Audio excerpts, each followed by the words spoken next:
Shalom, que la paix du Seigneur soit avec vous, que la grâce de Dieu puisse abonder dans la vie de tout un chacun d'entre vous.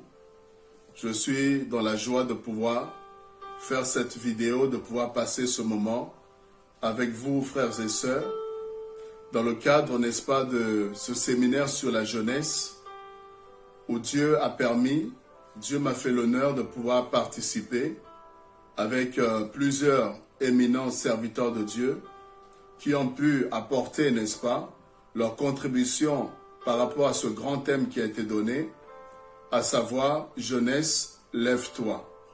Jeunesse, lève-toi, c'est un thème qui est vraiment très, très, très important.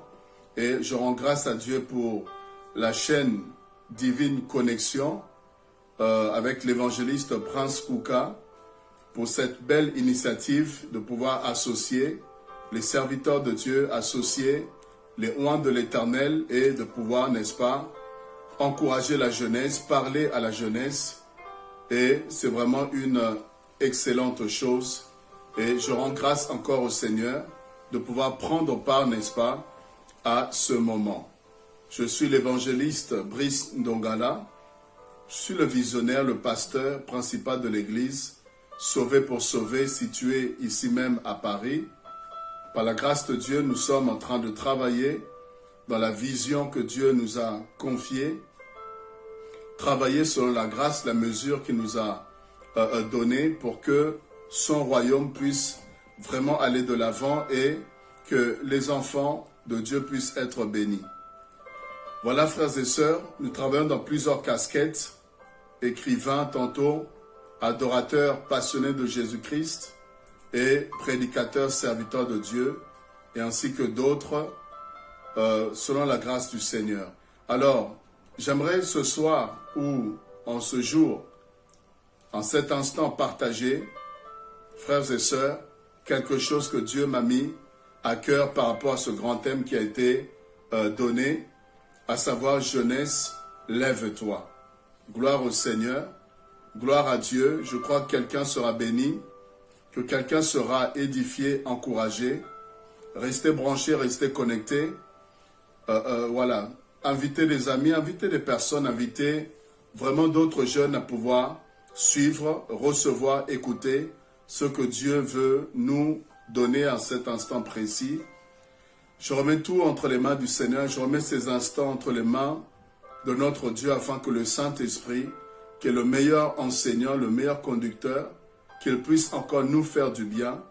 Je prie pour des parents qui ont des enfants, je prie pour les aînés, je prie pour les adultes qui doivent entendre, comprendre, afin d'être un soutien, une aide, afin de pouvoir travailler comme il faut, être efficace auprès des jeunes qui les entourent.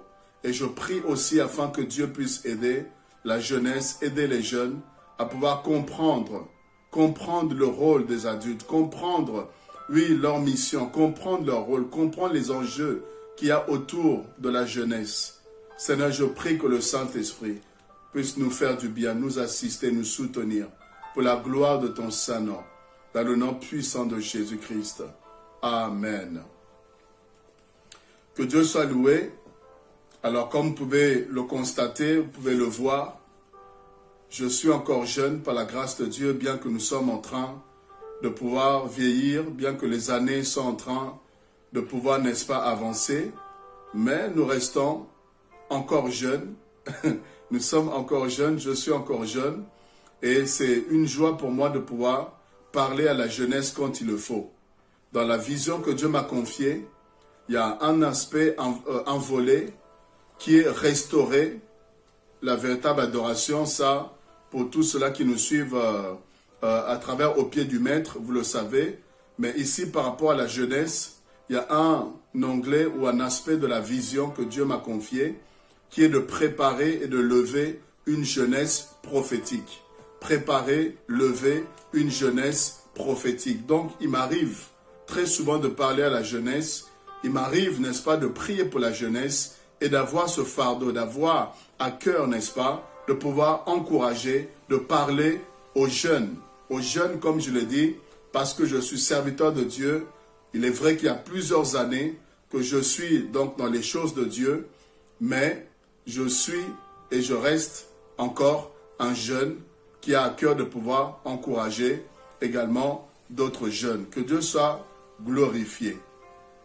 Alors comme je le disais, il y a quelques années de cela, précisément 20 ans, c'est en 2000 que j'ai pris la décision véritablement de pouvoir tout laisser et suivre le Seigneur. Bien sûr, il y a déjà cette expérience à l'âge de 7 à 8 ans. Pour tous ceux-là qui ont pu lire mon livre, Le spécialiste des cas impossibles, j'ai été un peu plus profond, j'ai expliqué dans quel contexte j'ai rencontré le Seigneur. À l'âge de 7-8 ans, j'ai eu une expérience, n'est-ce pas, qui m'a permis de pouvoir comprendre, réaliser qu'il y a un Dieu au ciel, il y a un Dieu dans les cieux, que Dieu existe et qu'il est bel et bien réel. C'est à partir de cette expérience que j'ai été marqué. Dans mon esprit, j'ai été complètement touché et j'ai compris que ma vie était liée, attachée, n'est-ce pas, à Dieu. J'ai compris qu'il y a quelque chose, une histoire qui s'était écrite, une histoire qui avait commencé. Il y avait quelque chose qui s'était passé et à partir de ce moment-là, j'avais une soif de Dieu, j'avais une faim de Dieu. J'avais un désir de connaître Dieu, un désir de partager, n'est-ce pas, Dieu avec tout cela qui pouvait m'entourer. Et il m'est arrivé de pouvoir prêcher, n'est-ce pas, des choses que moi-même je ne savais pas, d'où est-ce que ça venait. Oui, j'avais 8 ans, j'avais 9 ans, je prêchais la parole de Dieu. Et plusieurs jeunes étaient touchés, plusieurs enfants étaient touchés. Et ils se demandaient d'où venait cette sagesse, d'où venaient ces prédications, ces messages, n'est-ce pas, que je prêchais. Même moi-même, je ne pouvais pas expliquer exactement d'où est-ce que je recevais ces inspirations. Bien sûr, j'entendais la voix de Dieu qui me parlait, qui me soufflait à l'oreille ce que je devais dire, ce que je devais prêcher.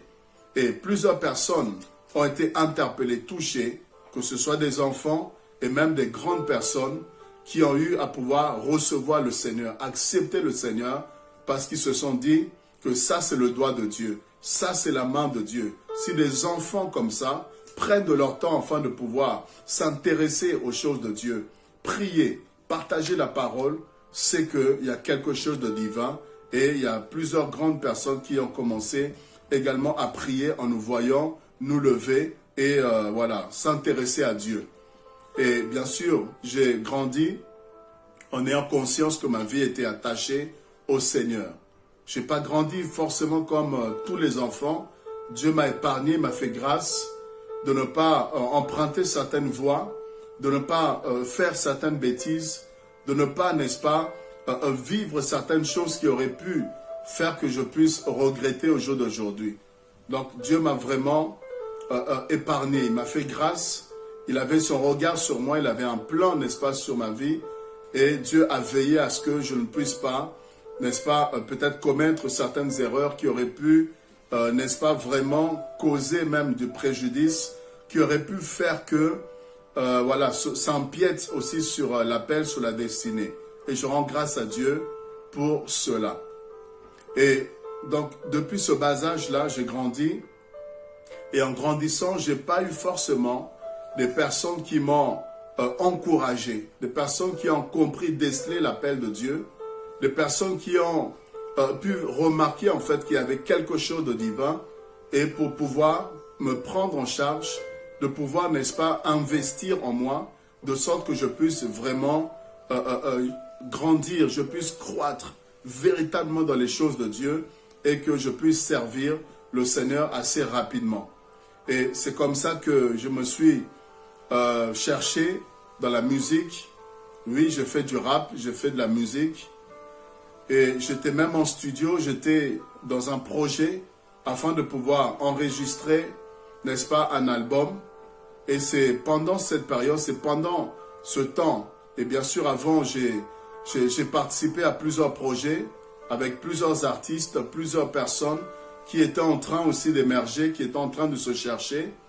Et c'est là, bien aimé, quand j'étais en studio, en train d'enregistrer un projet qui me tenait vraiment à cœur, et tous ceux qui étaient là, qui avaient commencé, n'est-ce pas, à travailler avec moi, tous ceux qui avaient écouté, n'est-ce pas, tout ce que j'avais pu faire, ils ont été vraiment bénis. Ils ont été saisis, je veux dire, ils ont été touchés, ils ont été marqués. Ils ont été complètement, impressionnés par ce qu'on avait commencé à faire. On n'avait pas encore terminé le projet, mais ça annonçait déjà quelque chose de très, très, très positif. Les gens qui écoutaient les projets que j'avais faits avaient du mal parfois à se dire que c'était vraiment moi. Et il fallait des fois que je sorte mon classeur et présenter les textes, n'est-ce pas, que j'avais chantés. Et c'est lorsque les gens voyaient que c'est à ce moment-là qu'ils prenaient conscience que oui, effectivement, c'était bien moi. Et des fois, quand je chantais, c'est à ce moment-là qu'ils se disaient, ah, effectivement, je reconnais le timbre de voix. Pourquoi? Parce que, apparemment, ce que je faisais, ça plaisait à plusieurs personnes. Et c'est comme ça que même à l'école, je me retrouvais à avoir plusieurs cahiers, des filles notamment, pour pouvoir leur écrire, n'est-ce pas, des mots, des textes, des paroles, parce qu'elles ont appris, elles savaient que je composais, et chacune d'elles voulait absolument avoir un mot, n'est-ce pas, de ma part. Donc j'avais le cahier de cours, le cahier de texte, et aussi les cahiers, les agendas des filles, et je balançais entre, tous ces cahiers-là, je balançais afin de pouvoir écrire. J'étais passionné de l'écriture. Je comprends pourquoi aujourd'hui Dieu permet que je puisse écrire aussi des livres, parce que c'est quelque chose qui était déjà là, que le diable avait voulu utiliser, n'est-ce pas, pour sa gloire, utiliser pour pouvoir servir le monde. Mais Dieu savait que j'étais là, j'existais, j'étais venu sur la terre pour pouvoir le servir, lui et lui seul. Voilà pourquoi il n'a pas permis que je puisse aller très très loin, que je puisse percer, que je puisse rentrer véritablement dans le monde du show business. Et les portes étaient ouvertes. Il y avait un producteur qui m'avait repéré. Il y avait plusieurs projets, n'est-ce pas, beaucoup plus sérieux. Des projets qui pouvaient me mettre vraiment au devant de la scène. Beaucoup plus que ce qu'on était déjà en train de faire. Mais c'est à ce moment-là que Dieu, en 2000, Dieu m'a fait comprendre qu'il était temps que tu puisses maintenant te lever. Il était temps que tu puisses t'investir, t'investir dans mon œuvre. Il est temps que tu puisses arrêter tout ce que tu es en train de faire et de pouvoir me donner, me consacrer entièrement, totalement ta vie afin que tu puisses être à mon service. Et j'ai entendu clairement la voix de Dieu. J'ai entendu clairement l'appel de Dieu et j'ai senti que c'était le moment.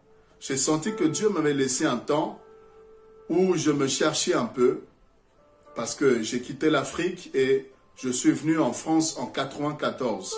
Et de 94 jusqu'à 2000, ça a été un temps où il fallait s'adapter, n'est-ce pas, au climat, s'adapter à la vie de l'Europe, de la France. Il a fallu s'adapter, n'est-ce pas, sur le plan linguistique, scolaire. En fait, c'était un temps d'adaptation. Et c'est là que je me suis noué, n'est-ce pas, d'amitié avec plusieurs personnes. Et c'est de là que le groupe, n'est-ce pas, musical qu'on avait mis en place va s'établir. Et aussi individuellement, je travaillais sur des projets solo. Et le foot également, je me suis lancé dans le sport, dans le foot. Et par la grâce de Dieu, il y avait un talent qui était là et qui était remarqué. Il y avait des possibilités de pouvoir aller même plus loin. Donc j'avais d'un côté le foot et de l'autre côté j'avais la musique qui, n'est-ce pas, pouvait me permettre de pouvoir percer, vous voyez, percer, aller plus loin. Et c'est à ce moment-là, en 2000, que Dieu permet que je puisse comprendre qu'il était temps que je puisse le servir. Alors comment ça s'est fait? Ça s'est fait que personnellement, j'ai commencé à réfléchir sur le sens de tout ce que je faisais. Je commençais à réfléchir sur ma vie. Je commençais à réfléchir sur l'expérience que j'ai eue, les expériences que j'ai eues avec le Seigneur étant plus jeune. Le cœur que j'avais pour les choses de Dieu. J'aimais les choses de Dieu. J'aimais aller à l'église. J'aimais aller prier. J'aimais aller, n'est-ce pas, là où la parole de Dieu était prêchée. J'aimais cette atmosphère. J'aimais les choses de Dieu. Et j'ai senti à un moment donné qu'il était temps que je puisse vraiment aller beaucoup plus à fond avec les choses de Dieu. Et on a, n'est-ce pas, des cousines qui nous ont invités un jour à pouvoir participer à une réunion de la jeunesse. Et lorsque on a répondu, n'est-ce pas, présent, et il s'est fait que ce jour-là, c'était le jour où Dieu voulait absolument me rencontrer. Dieu voulait que je puisse tout arrêter pour pouvoir me donner, car il était temps, c'était le moment que je puisse le servir. Le serviteur de Dieu a eu une parole de connaissance me concernant, en disant qu'il y a un jeune ici, tu es venu pour la première fois, et pour savoir que c'est toi, tu fais du foot et tu fais également de la musique. Pour savoir encore que c'est toi et que Dieu est en train de t'appeler, c'est ton jour. Tu étais un jour dans ta chambre et tu t'es donné 2 ans pour percer. Tu t'es dit que tu te donnes 2 ans. Dans 2 ans, tu dois percer soit dans la musique ou soit dans le foot. Si tu ne perçais pas, tu as arrêté tout, tu as abandonné tout. Et tu es quelqu'un, tu es déterminé. Lorsque tu veux, n'est-ce pas, faire quelque chose, tu veux réussir quelque chose, tu te donnes les moyens. Et Dieu a entendu, Dieu a vu ta détermination. Il voudrait que tu mettes cela pour son royaume, que tu mettes cela pour l'évangile, que le cœur que tu as, tu puisses, n'est-ce pas, le disposer pour lui et pour sa gloire. Pendant qu'il était en train de parler, je savais pertinemment qu'il était question de moi. Parce qu'en même temps qu'il parlait, j'entendais la voix de Dieu qui était en train de me parler en même temps. Et j'étais en train de lutter. J'ai compris qu'il fallait que je puisse accepter le Seigneur. Quoique je l'avais déjà dans ma vie, mais de manière, je dirais, consciente, de manière volontaire. Il fallait que je puisse prendre la décision de pouvoir vraiment, en fait, voilà, emboîter le pas et à partir de là, consacrer mon temps à Dieu et son œuvre. Alors, frères et sœurs, qu'est-ce qui va se faire? Il s'est fait que, pendant que j'étais en train d'hésiter, j'ai entendu la voix du Seigneur qui me dit, je vais te montrer quelque chose, ferme les yeux. Et au moment où je ferme les yeux, j'ai une vision. Et une vision glorieuse, une vision céleste, une vision divine. Et dans cette vision, j'ai vu une échelle, le ciel qui était ouvert. Et j'ai vu une échelle qui descendait du ciel jusqu'à, en fait, dans les hauteurs. Et dans cette vision-là, j'ai vu un homme, j'ai vu quelqu'un de glorieux, de majestueux, de merveilleux, pardon. Et qui se tenait debout et regardait, n'est-ce pas, en bas. Et cette échelle-là était déroulée et je voyais sa main qui était tendue. Vous voyez, je voyais la main de Dieu qui était tendue et j'entendais la voix du Seigneur qui me disait, fais le choix. Je te tends la main et c'est à toi de faire le choix. Est-ce que tu veux me suivre? Est-ce que tu veux marcher avec moi? Voici ma main qui est tendue, c'est à toi de la saisir. Et j'étais émerveillé par ce que j'avais vu. C'était impressionnant, glorieux, magnifique. Et au même moment, j'entends encore la voix du Seigneur qui me dit, je vais te montrer encore quelque chose. Et cette fois-ci, c'était autre chose que j'avais vu. J'ai vu un lac de feu. J'ai vu, n'est-ce pas, un endroit où des gens étaient jetés. Les gens, n'est-ce pas, étaient projetés dans cet endroit. C'était comme un gouffre, tellement profond. Profond, et les gens étaient plongés. Et je pouvais entendre les cris, n'est-ce pas, stridents. Les cris de détresse, les cris d'angoisse des personnes qui étaient plongées. Et je pouvais ressentir une chaleur, une souffrance, bien aimée, horrible, terrible.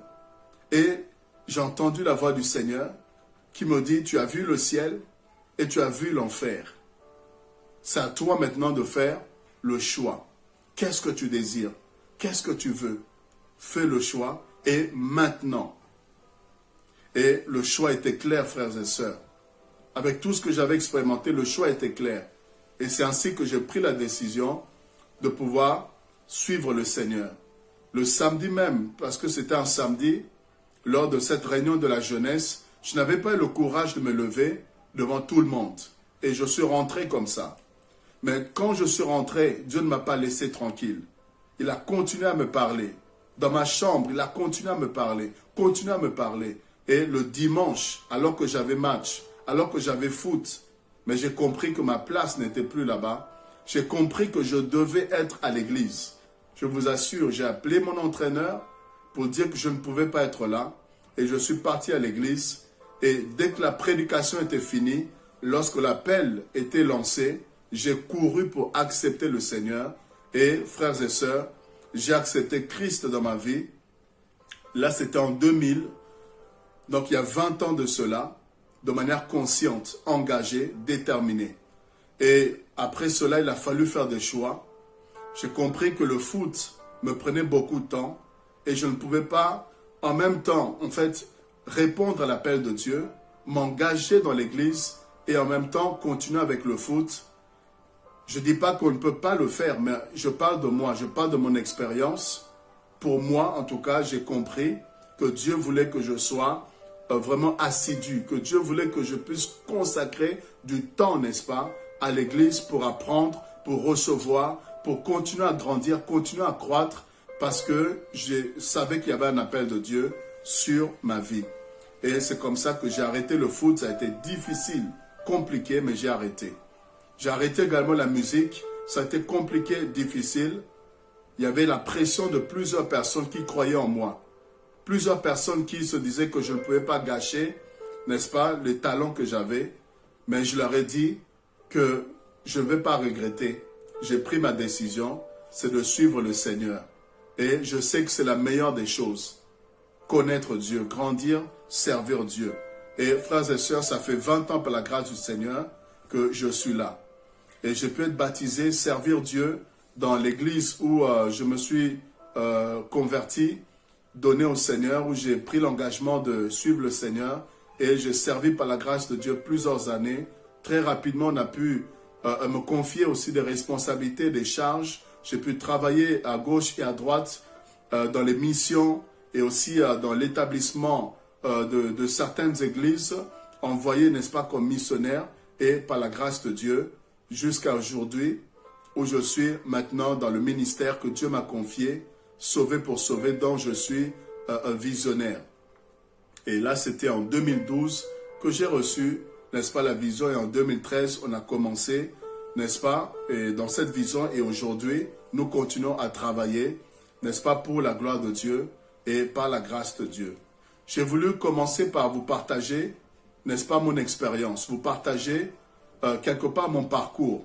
Parce qu'il est toujours bien de parler de soi, dans le sens où notre parcours, notre expérience peut édifier, peut aider quelqu'un qui est en train, n'est-ce pas, d'hésiter, quelqu'un qui est en train de se poser 1001 questions.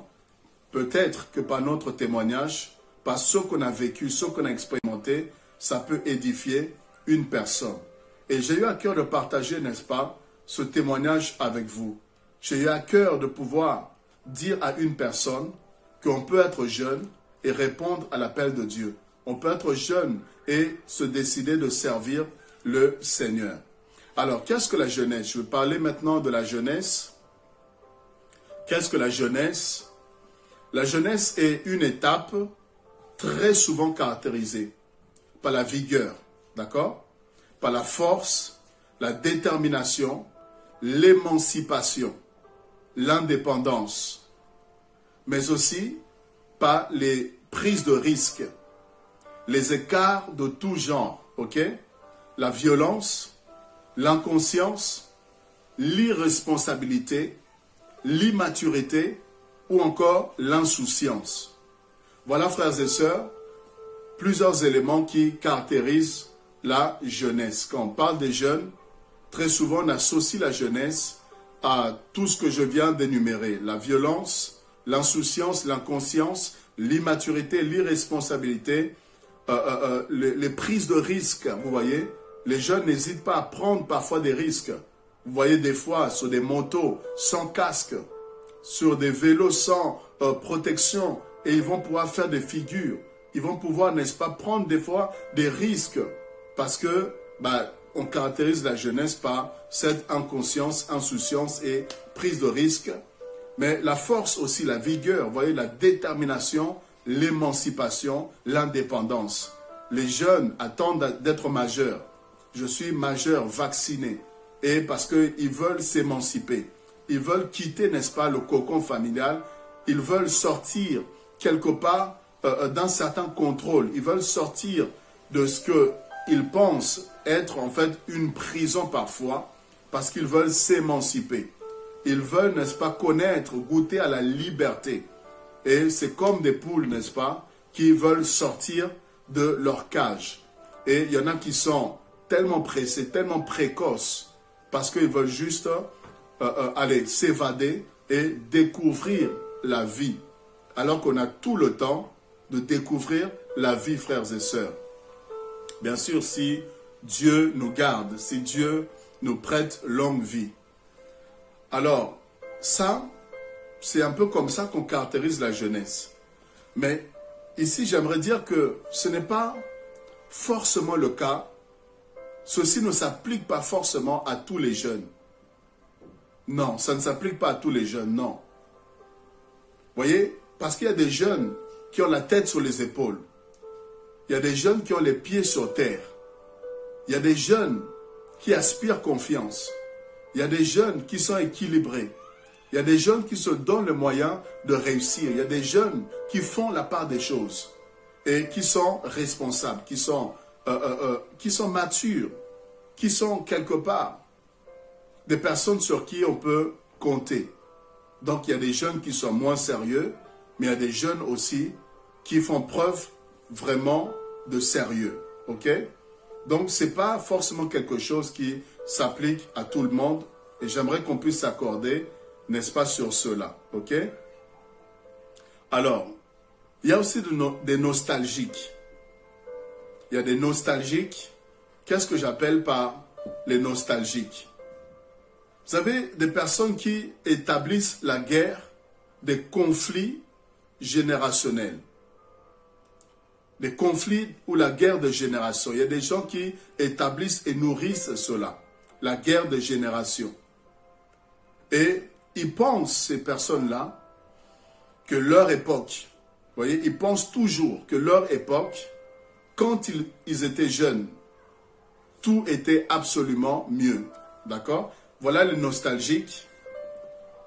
Ils parlent souvent de nous à notre époque. Nous, quand on était jeunes. Quand nous, on était chez nos parents. Quand nous, vous voyez, ils sont nostalgiques de leur époque. Et ils pensent systématiquement, ils pensent toujours et absolument que leur époque était mieux. Bien sûr qu'il y a des choses qui étaient mieux avant. Bien sûr que peut-être les gens, au niveau de l'éducation, ils étaient beaucoup plus éduqués avant, respectueux avant. Et au jour d'aujourd'hui, ce sont des choses qui sont en train de se perdre.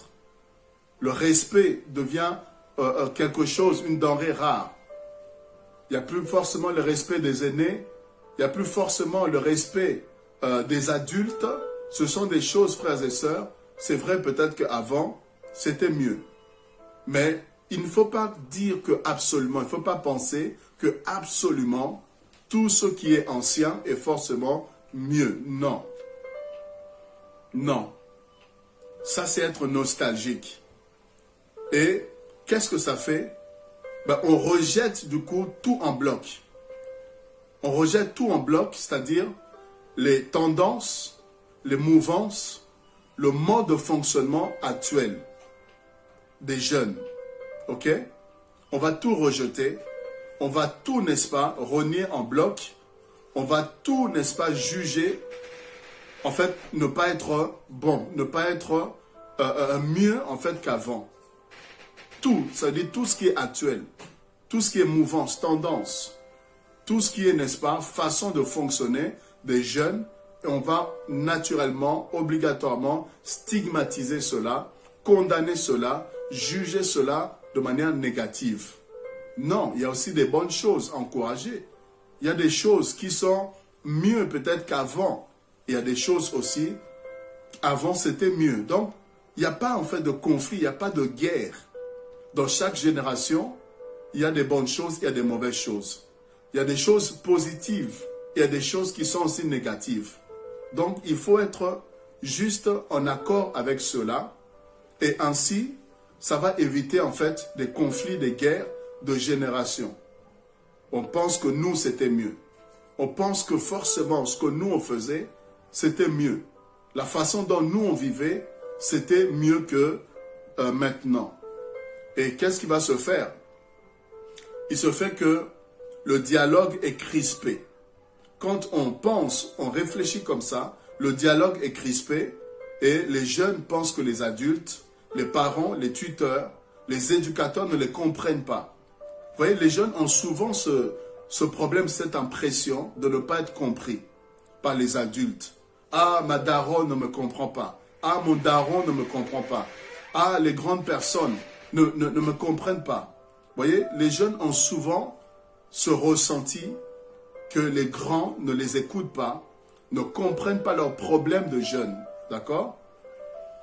Et en agissant ainsi, les grands aussi, les adultes aussi pensent que les jeunes leur manquent de respect, leur manquent de considération. Et du coup, ça crée souvent des tensions. Vous allez voir des parents qui sont parfois en tension avec leurs enfants.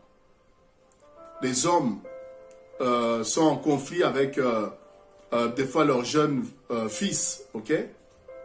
Parce qu'ils pensent que eux, comment ils ont vécu, c'était mieux que comment le fils est en train de fonctionner. Il y a souvent des conflits, n'est-ce pas? La jeune fille qui pense que sa mère ne la comprend pas. Et il n'y a pas un dialogue franc, un dialogue constructif entre la mère et la fille. Très souvent, lorsqu'elle parle, c'est pour, n'est-ce pas, se renvoyer la balle. Lorsqu'elle parle, parfois, c'est comme un ring de boxe où chacune va se renvoyer les coups et ça crée des distorsions, ça crée des conflits, des problèmes. Pourquoi? Parce qu'il y a un conflit générationnel. Et aussi, la jeunesse doit comprendre ceci. Les jeunes doivent comprendre obligatoirement que les aînés ont vécu avant eux. D'accord? Jeune, toi qui m'entends, toi qui es en train de me suivre, tu dois comprendre que les aînés ont vécu avant toi. Fort de leur expérience, glorieuse ou calamiteuse. Ok?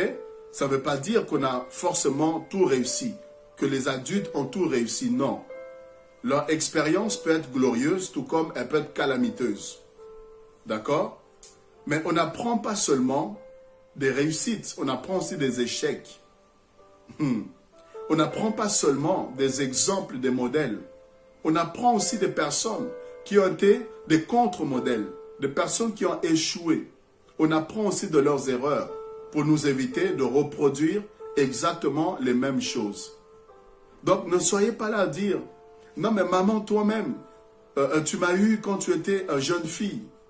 Tu m'as eu quand tu avais 17 ans. Tu as quitté, n'est-ce pas, tes parents. Tu as quitté la maison. Tu as cherché la vie quand tu avais 16 ans. Tu es parti et tu t'es retrouvé à faire telle ou telle chose. Tu es passé de bras en bras.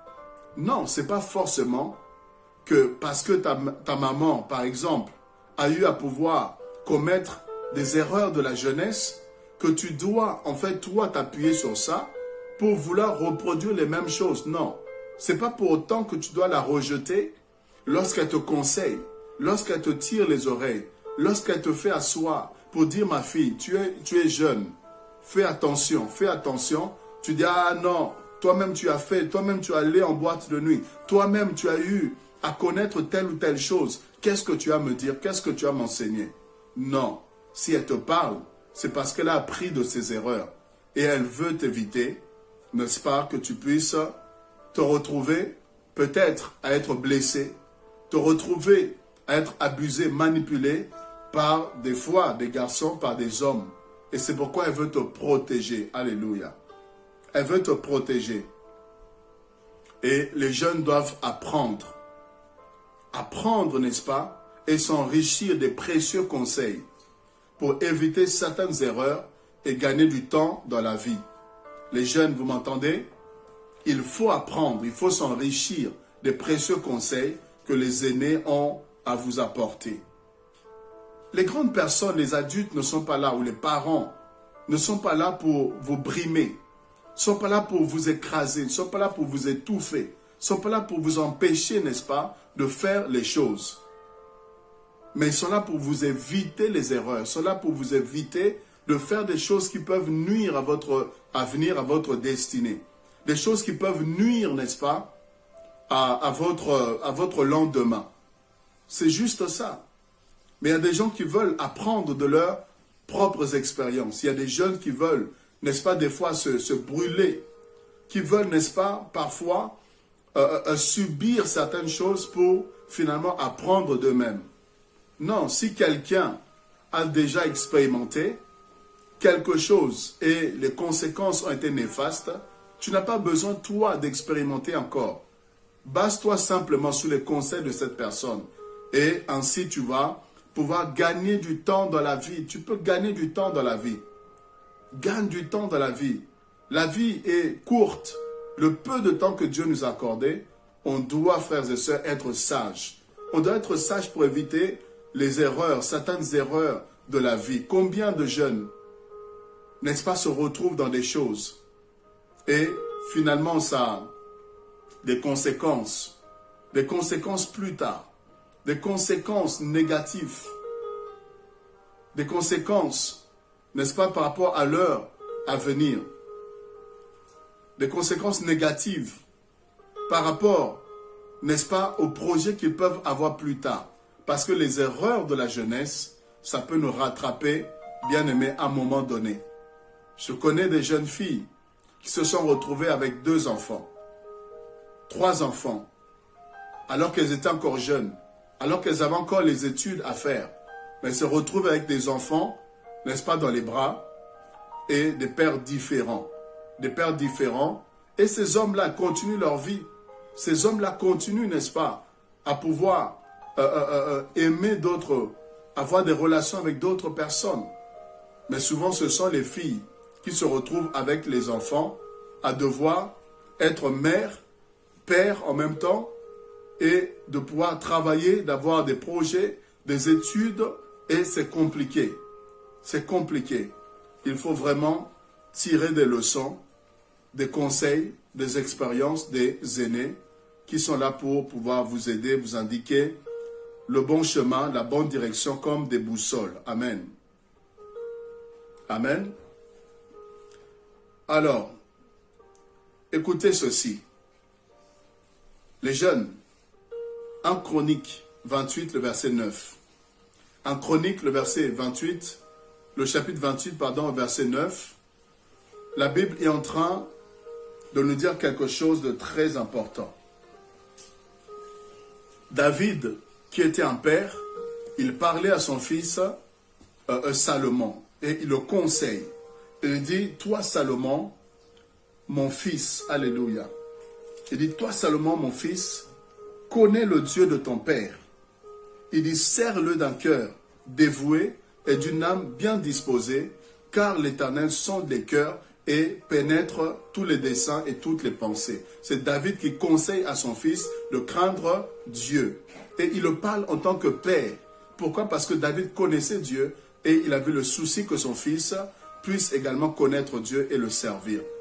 Et quand on arrive dans Proverbe 4, à partir du verset 1er et au verset 8, ici c'est le Salomon qui était jeune, qui était enfant et qui a grandi et qui maintenant est en train de s'adresser à tout un chacun d'entre nous comme un père. Il interpelle la jeunesse, il interpelle, n'est-ce pas, les enfants, il interpelle les jeunes pour dire écoutez la voix d'un père, écoutez la voix d'un sage. Et il dit quelque part qu'il était aussi un enfant auprès de son père. Vous voyez, Salomon dit qu'il était un enfant auprès de son père. Mais à un moment donné, il s'adresse aussi comme un père. Donc les jeunes, vous ne resterez pas jeunes. Jeune homme, tu es un homme. Tu es un mari, un futur mari. Tu es, n'est-ce pas, un futur responsable. Voilà pourquoi tu dois te comporter ainsi dès maintenant. Jeune fille, n'attends pas d'avoir, je ne sais pas, 30 ans. N'attends pas d'être dans le mariage pour pouvoir te responsabiliser. Tu es une future mère, tu es une future femme, une future épouse. Prends-toi déjà au sérieux dès maintenant. Tu peux être une future cadre, tu peux être un homme responsable, un homme qui va être brillant dans la société, mais commence à te prendre en charge dès maintenant. Dès maintenant. La jeunesse n'est pas éternelle. Le vieux que tu vois aujourd'hui a été jeune un jour. Les vieilles que tu vois aujourd'hui, elles ont été jeunes un jour. Elles ont été belles aussi, comme toi. Tu penses que tu es tellement belle. Tu penses que non, toi tu es plus belle que tout le monde. Tu penses que ta jeunesse, ta beauté est quelque chose de tellement extraordinaire. Mais les personnes qui sont peut-être fanées aujourd'hui, les personnes qui ont pris peut-être l'âge aujourd'hui, elles ont été à un moment donné aussi resplendissantes. Elles ont été aussi des personnes qui ont peut-être fait aussi fureur à leur temps, à leur époque.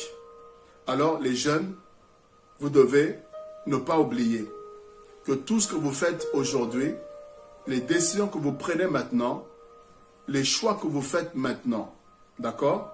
Ça va déterminer votre avenir. Ça va influer sur votre lendemain, ok? Vous devez prendre conscience. Les jeunes doivent prendre véritablement conscience face aux différents enjeux. La jeunesse, il y a différents enjeux, d'accord? Il y a différentes influences. Vous devez faire attention aux influences. Vous voyez, la jeunesse, c'est un moment, une étape où il y a plusieurs influences, plusieurs personnes bien-aimées qui sont là, qui gravitent autour de vous. Il y a plusieurs influences, il y a plusieurs orientations qui se présentent à vous. Il y aura plusieurs choix que vous devez faire. Il y aura plusieurs décisions et vous devez aussi faire attention aux fréquentations. Amen. Les fréquentations. Et tout ça, c'est quand vous êtes jeune, vous devez pouvoir répondre. Vous devez faire face à toutes ces réalités-là qui vont vous environner. Les fréquentations, les amis, les personnes qui doivent vous influencer, les personnes qui doivent faire partie de votre cercle, n'est-ce pas, intime, des personnes qui doivent marcher avec vous.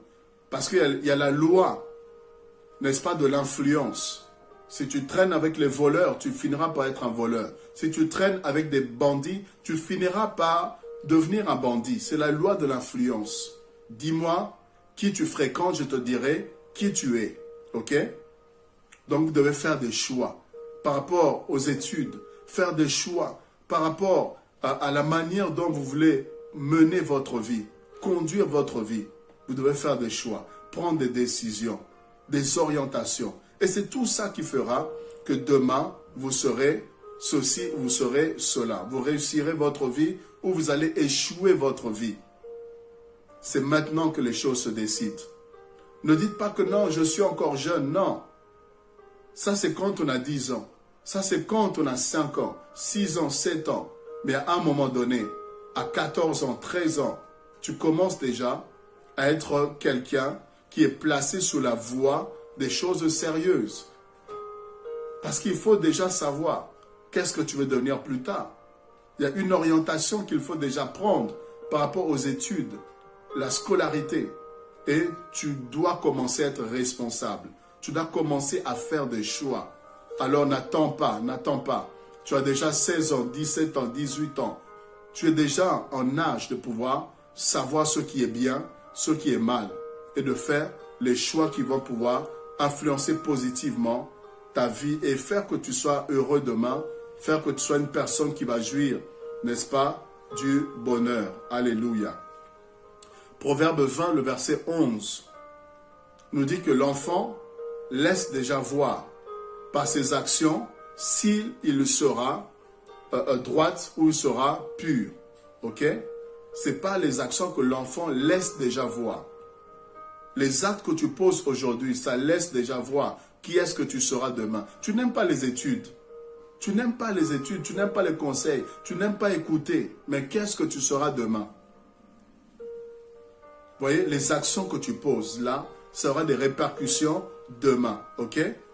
Et Deutéronome 28, le verset 1 au verset 2, et le verset 16 également, on nous parle des choix. Les choix qu'on a à faire et les conséquences qui s'imposent par rapport aux choix que nous faisons. D'accord? Nous sommes le fruit, le produit des choix que nous faisons. Je reprends ça pour quelqu'un.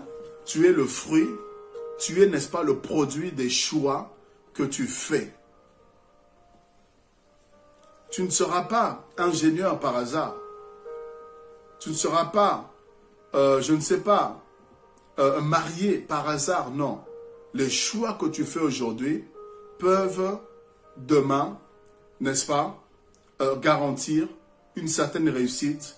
Les choix que tu fais aujourd'hui pourront faciliter certaines choses demain, t'ouvrir, n'est-ce pas, certaines portes largement. Pourquoi? Parce que tu as su, n'est-ce pas, faire les bons choix qui s'imposaient, prendre les bonnes orientations et t'entourer des bonnes personnes. Alléluia. Alléluia. Est-ce que quelqu'un est béni? Est-ce qu'il y a des jeunes? Est-ce qu'il y a même des adultes qui entendent ces choses? Parce qu'on doit aussi connaître pour pouvoir mieux appréhender, mieux, n'est-ce pas, aider les jeunes. Alors j'aimerais soulever un cinquième et un dernier point, à savoir pourquoi la jeunesse ne se lève-t-elle pas? Pourquoi la jeunesse ne se lève-t-elle pas?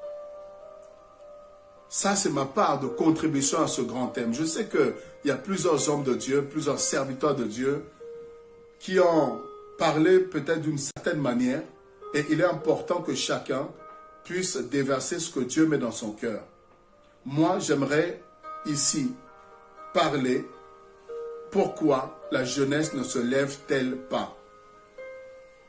Parce qu'elle doit se lever. Et si on parle qu'elle doit se lever, c'est que quelque part, elle est encore assise.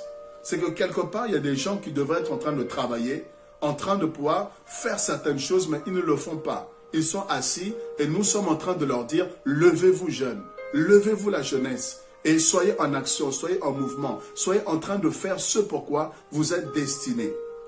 Mais si on réfléchit, pourquoi est-ce que cette jeunesse ne se lève-t-elle pas? Parce qu'il y a une raison à cela.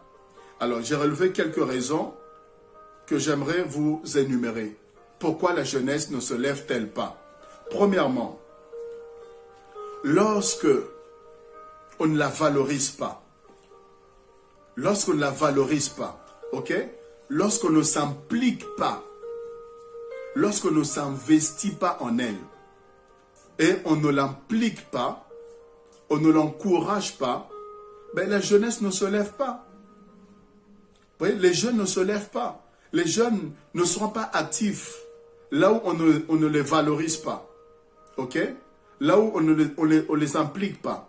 Là où on ne s'investit pas en eux, on ne les implique pas dans certaines choses. On ne les encourage pas. Eh bien, les jeunes ont tendance à croiser les bras et à regarder les choses se faire. Parce qu'ils se disent que ça ne les concerne pas. Ils se disent que, en fait, bon, on est trop jeunes. Laissons les personnes âgées faire. Laissons les adultes s'occuper des choses. Et nous, on est là, ben, juste pour être là. Et parfois juste pour décorer ou faire plaisir aux parents. Mais ils ne se sentent pas impliqués. Alléluia. Ça, c'est une des raisons. C'est pourquoi dans 2 Timothée chapitre 2, le verset 2, regardez, l'apôtre Paul a compris que la jeunesse était précieuse. Il avait Timothée qui était jeune et l'apôtre Paul va s'investir dans Timothée. L'apôtre Paul va le considérer. L'apôtre Paul va l'impliquer, n'est-ce pas, dans l'œuvre de Dieu. Dans 2 Timothée chapitre 2, le verset 2, regardez ce qu'il va lui dire. Il parle à son fils, il parle à son enfant dans la foi et qui était jeune. C'est à Timothée que Paul, l'apôtre, a dit, à Timothée, ne méprise pas ta jeunesse ou encore que personne ne méprise ta jeunesse. Que ta jeunesse ne soit pas une occasion, n'est-ce pas? Que ta jeunesse ne soit pas une raison, un prétexte, des excuses pour ne pas t'impliquer aux choses, bien-aimées, bonnes, aux choses qui sont louables. Et dans 2 Timothée 2, le verset 2, l'apôtre Paul lui dit, même partie du verset 1er, « Toi donc, mon enfant, fortifie-toi dans la grâce qui est en Jésus-Christ. Il dit, ce que tu as entendu de moi, en présence de beaucoup, confie-le à d'autres personnes, à des hommes fidèles qui soient capables de l'enseigner aussi à d'autres. » Vous voyez, il s'est impliqué à enseigner à Timothée. Et dit, tout ce que je t'ai enseigné, eh bien, ne reste pas oisif. Toi aussi, lève-toi et communique cela, partage cela, enseigne aussi à d'autres hommes qui soient capables de pouvoir aussi le faire. Donc on voit ici un investissement, on voit ici un encouragement de l'apôtre Paul vis-à-vis de son fils Timothée qui était jeune en âge et aussi jeune dans la foi. Alléluia. Deuxième raison qui fait que la jeunesse ne se lève-t-elle pas, ne se lève pas. Deuxième raison, c'est lorsqu'elle n'a pas de modèle à imiter. Lorsqu'elle n'a pas de modèle à imiter, lorsqu'elle n'a pas d'exemple à suivre, lorsqu'elle n'a pas de précurseur, ok? La jeunesse ne se lève pas, généralement. Pourquoi? Parce qu'à cet âge-là, on est hésitant et on a besoin de voir des personnes, des modèles. On a besoin de voir des exemples qui peuvent nous inspirer et on va emboîter du coup le pas des aînés, des précurseurs, des gens qui nous ont précédés, des gens que nous voyons en train de faire les choses et du coup ça donne aussi une force de pouvoir se lever et de faire comme telle personne, comme telle personne. Pourquoi est-ce que, regardez, la jeunesse, les jeunes par exemple, mondains, ils prennent les stars de foot, de musique, du cinéma, ils les prennent pour modèle, ils les prennent pour exemple. Sur le plan vestimentaire, sur le plan langage, sur le plan, les codes, n'est-ce pas, de la société. En fait, ils les prennent pour exemple, pour modèle. Vous avez des gens qui font du football, ils veulent tous être Messi, ils veulent tous être Ronaldo. Des gens qui chantent, ils veulent tous être comme Michael Jackson, ou ceci ou cela, ou telle personne, vous voyez? Et ceux qui sont attirés par le cinéma, ceux qui veulent réussir, ils veulent être comme telle ou telle personne. Les gens veulent parler comme tel rappeur, veulent parler comme tel acteur, comme telle personne. Pourquoi? Parce que les jeunes sont en crise parfois d'identité et ont besoin de se retrouver dans d'autres personnes. Alléluia. Et il faut qu'à l'église, qu'il y ait des modèles, qu'il y ait des exemples, qu'il y ait des précurseurs qui montrent la voie, qui montrent le chemin, qui montrent, n'est-ce pas, aux jeunes, qu'est-ce qu'ils peuvent faire, comment ils peuvent servir Dieu, comment ils peuvent être jeunes et craindre le Seigneur, comment ils peuvent être jeunes et, n'est-ce pas, suivre, n'est-ce pas, les voies de Dieu, s'investir, s'impliquer dans les choses de Dieu tout en étant jeunes. Et il faut qu'ils voient aussi des jeunes qui sont en train de pouvoir aussi servir, ça les encourage à pouvoir, n'est-ce pas, faire de même. Et ça, dans Juge chapitre 2, on peut retrouver, n'est-ce pas, cela. On nous parle d'une jeune génération qui n'avait pas connu, n'est-ce pas, Dieu, les expériences que Dieu avait fait avec leur père. Et cette jeune génération n'avait pas de repères, elle n'avait pas de modèle, elle n'avait pas forcément des gens qu'elle pouvait imiter, elle pouvait suivre. Et elle était livrée à elle-même. Et la Bible dit, cette jeunesse ou encore cette nouvelle génération va commettre des abominations, va faire des choses horribles, pire même que leur père. Pourquoi? Parce que, en fait, ils n'avaient plus de modèle, ils n'avaient plus de référence, ils n'avaient plus de repères. Ça, c'est une des raisons pour lesquelles les jeunes parfois se découragent ou croisent les bras parce qu'elles ne voient pas d'autres personnes, d'autres jeunes en train de faire l'œuvre de Dieu. C'est pourquoi, frère, quand je fais l'œuvre de Dieu, j'ai conscience qu'il y a des jeunes qui peuvent me regarder, qui peuvent me suivre, qui peuvent, n'est-ce pas, prendre exemple, prendre modèle. J'ai entendu ça plus d'une fois.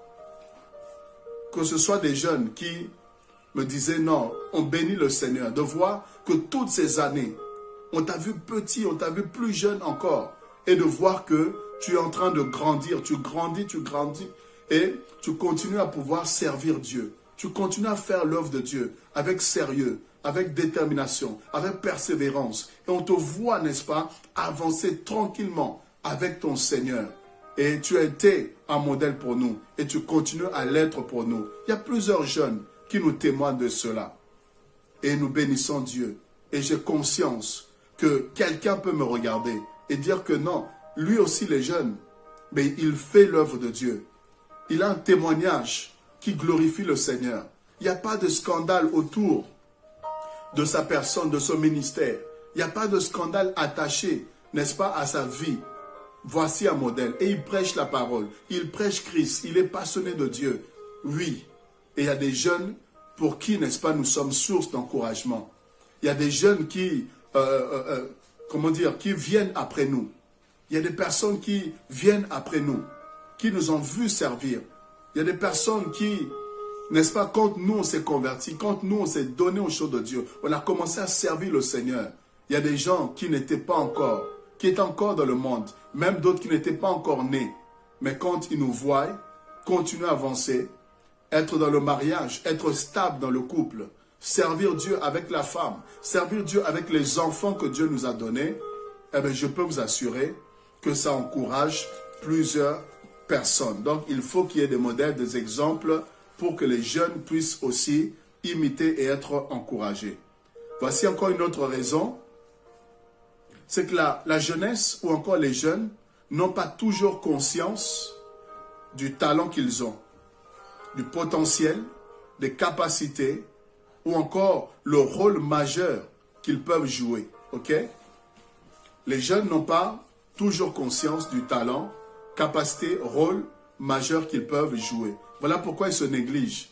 Pas parce qu'ils ne veulent pas des fois se lever, c'est parce qu'ils n'ont pas conscience de ce qu'ils ont, de ce qu'ils sont. Voilà pourquoi dans Juges chapitre 6, le verset 12 à 15, Gédéon va se considérer comme, n'est-ce pas, quelqu'un de jeune, de faible. Il dit, je suis le plus jeune de ma famille et ma famille est la plus pauvre de Manassé. Donc il se considère comme quelqu'un de négligé alors que Dieu voyait en lui un vaillant héros. Alléluia. Et Jérémie 1, le verset 5 à 6, Jérémie se considère comme un enfant alors que Dieu voyait en lui un prophète. Ok? Mais lui n'avait pas conscience. Comme Gédéon n'avait pas conscience de qui il était, mais Dieu est venu afin de l'aider, les aider à prendre conscience de qui ils étaient réellement. Et dans 1 Samuel chapitre 3, vous avez aussi le jeune Samuel qui reçoit l'appel de Dieu et il n'avait pas compris, il n'avait pas conscience que Dieu était en train de l'appeler. Il a fallu que Élie puisse l'aider à prendre conscience, à réaliser que Dieu était en train de t'appeler et à l'aider, à le préparer pour pouvoir, n'est-ce pas, répondre à cette mission divine. Et voici une dernière raison que j'aimerais donner. Elle dit avoir une seule vie. Ça, c'est la phrase des jeunes. J'ai qu'une seule vie, alors autant m'éclater. Ok? La jeunesse dit qu'elle a une seule vie, alors autant s'éclater. Elle est trop attachée aux passions. La jeunesse est trop attachée aux passions, aux plaisirs, aux désirs charnels et mondains. Ça, c'est aussi une des raisons qui fait que les jeunes ont du mal à se lever, surtout par rapport aux choses de Dieu, par rapport à l'œuvre de Dieu, au service de Dieu, parce que elle dit que j'ai le temps, je pourrai quand je serai plus âgé, plus vieux, me donner, n'est-ce pas, à l'église ou au service de Dieu, mais là je suis encore jeune, j'ai le temps, je profite, je dois m'éclater, je dois découvrir, n'est-ce pas, la vie, et quand j'aurai fait le tour de tout, à ce moment-là, je me consacrerai à Dieu. Mais il y a des jeunes qui meurent, ça c'est ce que vous oubliez. Il y a des jeunes qui meurent. La mort n'attend pas que tu puisses avoir un certain âge. Non, tu peux mourir. Et si tu meurs dans cet état, où est-ce que tu vas partir? Tu pourras lire Ecclésiaste 12, le verset 1 au verset 3. La Bible interpelle la jeunesse à faire très attention par rapport à sa marche. Et dans Romains 12, le verset 1 à 2, la Bible nous demande de nous offrir comme des sacrifices vivants. Et ça concerne aussi la jeunesse. Tu dois t'abandonner à Dieu. Tu dois prendre la décision de suivre le Seigneur. Et Dieu t'aidera. Dieu te donnera la force. Oui, il va te soutenir afin que tu puisses faire la différence. Car 2 Corinthiens 5, 17 dit, si quelqu'un est en Christ, il est une nouvelle créature. Les choses anciennes sont passées et voici toutes choses sont devenues nouvelles. Jeune, tu dois te lever parce que Dieu t'appelle, parce que Dieu t'attend. Joël 2, 28, il est question de toi, il est question de la jeunesse. Une jeunesse prophétique, une jeunesse qui doit se lever, qui doit servir le Seigneur. Dieu a pensé à toi, Dieu a un rôle pour toi. Jeune, d'où est-ce que tu m'entends? Peu importe là où tu es en train de m'écouter, où tu es en train de me suivre, jeunesse, quel que soit le continent où tu te trouves, il y a une mission que Dieu, n'est-ce pas, voudrait accomplir avec les jeunes qui se disposent à le suivre, à le craindre, à pouvoir être des vases.